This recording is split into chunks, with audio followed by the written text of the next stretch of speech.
क्या आपने अपनी मम्मी को बालकनी में या फिर घर के पीछे कुछ छोटी मोटी सब्जियों को उगाते हुए देखा है? सीड्स को मिट्टी में डालने से पहले वो क्या क्या करती है, और ये सारी तरीके की चीजें क्या बड़े बड़े खेतों में भी किया जाता है? अच्छा, गांव के खेतों में हमने ट्रैक्टर्स को बहुत देखा है, तो इन सभी ट्रैक्टर्स का वहाँ पे क्या काम होता है? क्या ये ट्रैक्टर्स एक ही तरीके के काम करते हैं या फिर बहुत सारे काम करवाए जाते हैं इनसे? इन्हीं सभी क्वेश्चंस के आंसर्स हम फाइंड आउट करेंगे from your topic preparation of soil and agricultural implements from our NCERT class 8 science chapter number 1 crop production and management में। हेलो एवरीवन, मैं हूं प्रेरणा शर्मा और स्वागत है आप सभी का मिंट टॉक इंडिया चैनल में, जहां पे हम मजेदार पिक्चर्स, वीडियोस और प्रॉपर नोट्स के साथ हमारे सभी चैप्टर्स को समझते हैं। हमारे पिछले क्लास में हमने पढ़ा था कि क्रॉप्स क्या होता है, और 3 तरीके के क्रॉप्स, खरीफ क्रॉप, रबी क्रॉप और जायद क्रॉप्स को हमने और भी डिटेल में पढ़ा था। क्रॉप्स चाहे किसी भी तरीके के हो, उन्हें ग्रो करने के लिए फार्मर्स को खेतों में कुछ एग्रीकल्चरल प्रैक्टिसेस करने की जरूरत होती है, यानी कि वो खेतों में स्टेप बाय स्टेप कौन से मेथड्स को फॉलो करते हैं। And the name of those steps are preparation of soil, sowing, adding manure and fertilisers, irrigation, protection from weeds, harvesting and storage. In today's class, we will study in detail about the first step, that is preparation of soil. जैसे आप लोग भी जब exam देते हो तो उसके पहले अपने आप को प्रिपेयर करते हो, तैयार करते हो एग्जाम्स के लिए, तो सॉइल का भी तो एग्जाम होने वाला है, क्योंकि उसी सॉइल में बहुत अच्छी फसल ग्रो होने वाली है। तो इसीलिए सॉइल को भी प्रिपेयर करना पड़ता है, और ये बहुत ही इंपॉर्टेंट टास्क है, क्योंकि अगर सॉइल ठीक नहीं होगा तो फसल भी अच्छे से ग्रो नहीं होगी। नई फसल, नए प्लांट्स कहाँ से ग्रो होंगे? सीड्स से, बीजों से। और सीड्स को हम कहाँ डालते हैं? जमीन पे, मिट्टी के अंदर। तो मिट्टी के अंदर डालने के लिए हमें मिट्टी को पहले खोदना पड़ेगा। So hence we can say that there are 2 important main steps which is done for the preparation of soil. The first step is plowing, जिसे हम टिलिंग भी बोलते हैं। Observe the spelling, PLOUGH, plow, ING, या फिर TILLING, tilling. आपने देखा होगा खेतों की जमीन अक्सर हार्ड हो जाती है, गर्मी से, धूप की वजह से बहुत ही सख्त हो जाती है, तो उसे पहले नरम करना पड़ेगा बीजों को डालने के पहले। तो इसी स्टेप को प्लोइंग कहा जाता है। Definition is the process of loosening and turning of the soil is called ploughing और टिलिंग। एक क्रॉप जब एक खेत में ग्रो करती है तो उसके लिए 4-5 महीने लग जाते हैं, और इसी दौरान वो क्रॉप जमीन के ऊपर के लेयर से बहुत सारे न्यूट्रिएंट्स ले लेते हैं, और बहुत सारे न्यूट्रिएंट्स नीचे के जमीन पे रह जाते हैं। तो इसीलिए नीचे की मिट्टी को ऊपर लाने के लिए और ऊपर की मिट्टी को नीचे वापस भेजने के लिए जमीन को ऊपर नीचे टर्न करना जरूरी है। That is called the turning of the soil. और इस चीज के लिए हिंदी में जिसे हम हल बोलते हैं, ह से हल, और इंग्लिश में प्लाव बोलते हैं, प्लाव का इस्तेमाल किया जाता है। It is done by using a plough which is made up of wood और आयरन। ट्रेडिशनली ये लकड़ी का बना हुआ होता था, लेकिन आजकल आयरन मेटल का बना हुआ प्लाव भी मिलने लगा है। कभी कभी अगर सॉइल बहुत ही ज्यादा ड्राई होता है, उसे पानी से पहले सॉफ्ट कर दिया जाता है और उसके बाद उस पे हल चलाया जाता है। जमीन को प्लाव करने के बाद जमीन थोड़ी उबड़ खाबड़ हो जाती है, ऊपर नीचे हो जाती है, तो बीजों को डालने से पहले उसे एक लेवल में लाना बहुत जरूरी है। So that is why the second step in the preparation of soil is levelling, LEVEL, level, LING, ling, जिसमें डबल L है। It is the process of breaking the soil crumbs, क्योंकि जमीन जब उबड़ खबड़ हो जाती है, बहुत सारे बड़े बड़े टुकड़े, छोटे छोटे टुकड़े मिक्स हुए रहते हैं, उन सभी को लेवल करके फिर ही बीजों को बोया जा सकता है। और इसी प्रोसीजर को करने के लिए जिस टूल का इस्तेमाल किया जाता है उसे लेवलर बोला जाता है। This is done with the help of levellers. अब हम बात करते हैं कि सॉइल प्रिपरेशन करके हमें क्या बेनिफिट होने वाला है, हम इतनी मेहनत क्यों कर रहे हैं। तो जैसे हमने अभी डिस्कस किया, मिट्टी में बहुत सारे टाइप्स के मिनरल्स यानी कि न्यूट्रिएंट्स रहते हैं जो प्लांट के लिए बहुत ही इंपॉर्टेंट होते हैं। लेकिन जैसे जैसे प्लांट ग्रो करता है, वो ऊपर के इन्हीं सभी न्यूट्रिएंट्स को अपने रूट्स के द्वारा एब्जॉर्ब कर लेता है अपने पूरे ग्रोथ एंड डेवलपमेंट के लिए। तो ऊपर के सारे न्यूट्रिएंट्स तो यूज हो गए, लेकिन नीचे जो मिट्टी है वहां पे अभी भी न्यूट्रिएंट्स बाकी है, और इसी मिट्टी को ऊपर आने की जरूरत है। तो इसी मिट्टी को ऊपर लाने के लिए हम करते हैं ploughing. This is the point number 1। Point number 2, plant के जो रूट्स हैं वो तभी जमीन के अंदर बड़े हो पाएंगे अगर ये जमीन थोड़ी थोड़ी लूज रहेगी।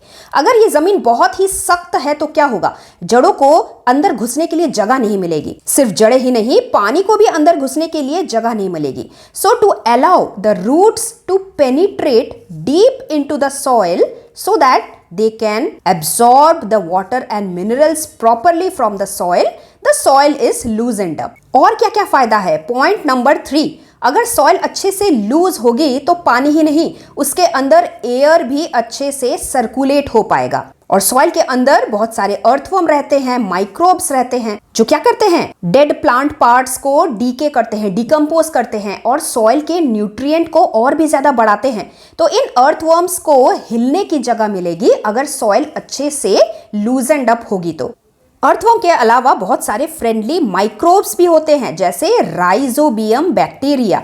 और point number 4, if the earthworm is healthy and happy in the loosened up soil, the earthworm can decompose and increase the organic content, जिसे हम ह्यूमस भी बोलते हैं, into the soil। आपने क्लास 7 में रेस्पिरेशन पढ़ा है ना? प्लांट के जो रूट्स होते हैं उन्हें भी रेस्पिरेशन करने की जरूरत पड़ती है, because they also need energy for their growth. और ये रेस्पिरेशन के लिए ऑक्सीजन बहुत ही इंपॉर्टेंट है। तो रूट्स को ऑक्सीजन कहाँ से मिलेगा? अगर सॉइल में एयर स्पेसेस, एयर कैविटी मौजूद होंगे, वहीं से ऑक्सीजन मिलेगा। So loosened up soil makes air space between soil and helps water holding capacity of the soil and also for the oxygen availability to the roots. तो जमीन को loose करना है, ये तो हमने समझ लिया, बहुत ही जरूरी है। कैसे करेंगे? The tools, that is the implements which are used for these kind of soil preparation are plow, HOE, hoe, and then the third one is cultivator। एक एक करके हम इन सब के बारे में पढ़ते हैं। फर्स्ट वन इज द प्लो, जिसे हम हिंदी में ह से हल बोलते हैं। गांव में देखा है ना हमने, बैलों के ऊपर हल रख के खेतों को जोता जाता है। एंशियंट टाइम से तो वुडन यानी कि लकड़ी के बने हुए हल इस्तेमाल किए जाते थे। आजकल आयरन के बने हुए हल भी यूज होने लगे हैं, क्योंकि ये बहुत ही भारी होता है और ज्यादा जल्दी खेतों को जोता जा सकता है। अच्छा, अभी हम हल के पार्ट्स को देखते हैं। सबसे पहले ये जो बड़ा वाला पोर्शन है, जो बैलों के कंधों के ऊपर डाला जाता है, this is called BEAM, the beam portion of the plough. उसके बाद ये जो लंबा सा रॉड हम देख सकते हैं, जो कि ऊपर से लेकर नीचे जमीन तक इस तरीके से आती है, इस चीज को हम बोलते हैं plough shaft. PLOUGHSHAFT, shaft. This is one word. और उसके बाद नीचे का ये जो ट्रायंगुलर पोर्शन रहता है, जिसके सामने ऑब्जर्व कीजिए, एक आयरन का ही एक मेटल पीस रहता है जो बहुत ही शार्प होता है, इसीलिए जमीन के अंदर धस के वो जमीन को उखाड़ सकता है। This portion is called the ploughshare. PLOUGHSHARE, ploughshare. Construction हमने समझ लिया। अब हम देखते हैं कि हम नोट्स में क्या लिखते हैं। What is beam? The beam of the plough is placed on the animal's neck. It is drawn by, मतलब इसे खींचा जाता है, by a pair of bulls, horses और camels. The long part of the plough that connects beam with the plowshare is called the plow shaft. And the third part, what is a plowshare? A strong triangular iron strip connected to the plow shaft, which is used for tilling of the soil, is called the plowshare.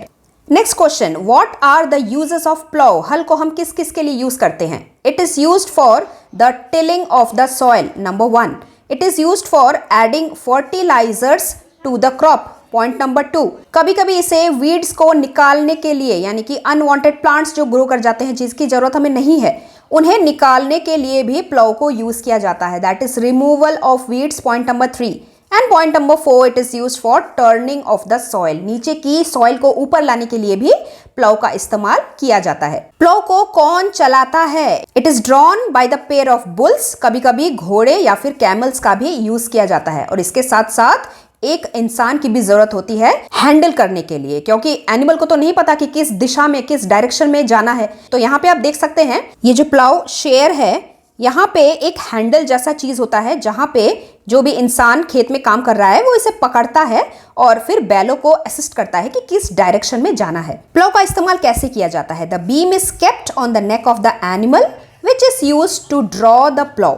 The handle of the plow is held by the man who is helping the animals to move.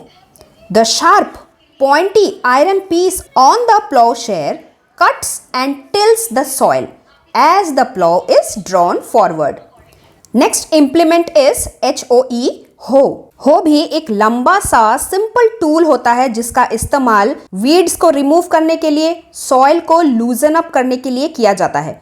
इसमें एक लंबा सा rod होता है जो फिर लकड़ी का या फिर आयरन का बना हुआ हो सकता है, और उसके ठीक सामने एक स्ट्रॉन्ग चौड़ा सा आयरन का पीस होता है जो बेंट हुआ रहता है, just like a blade piece. It is fixed to one end of this iron rod or wooden rod which acts like a blade, जिसे हम जमीन पे डालते हैं तो जमीन कटती चली जाती है। इसका फोटो हमारे टेक्स्ट बुक में भी इस तरीके से दिया हुआ है। नोट्स पढ़ लेते हैं। कंस्ट्रक्शन में हम क्या लिखेंगे? हो is a long rod of wood और iron.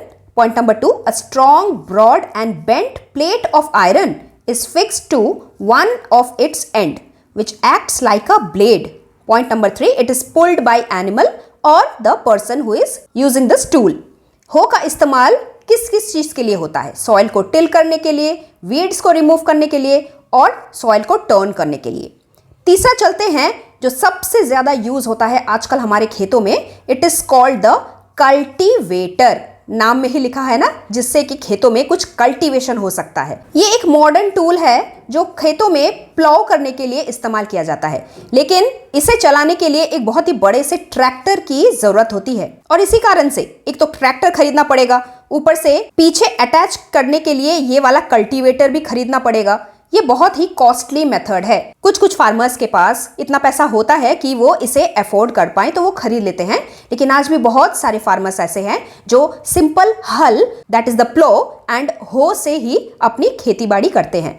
Late us see how this implement looks like. ये एक महिंद्रा का कल्टीवेटर हम देख सकते हैं। ऊपर ये जो उठा हुआ पोर्शन आप देख सकते हैं, इस जगह से ट्रैक्टर के साथ अटैचमेंट किया जाता है, और नीचे की तरफ हम कुछ स्पाइक्स देख सकते हैं जो आयरन के बने हुए होते हैं। ये बहुत ही नुकीले होते हैं जो कि खेतों की सॉइल में गड़ जाते हैं और आसानी से प्लो किए जा सकते हैं। क्योंकि ये एक मशीन है, इसीलिए कल्टीवेटर का इस्तेमाल करने से बहुत ही जल्दी काम हो जाता है और बहुत सारा काम हो जाता है।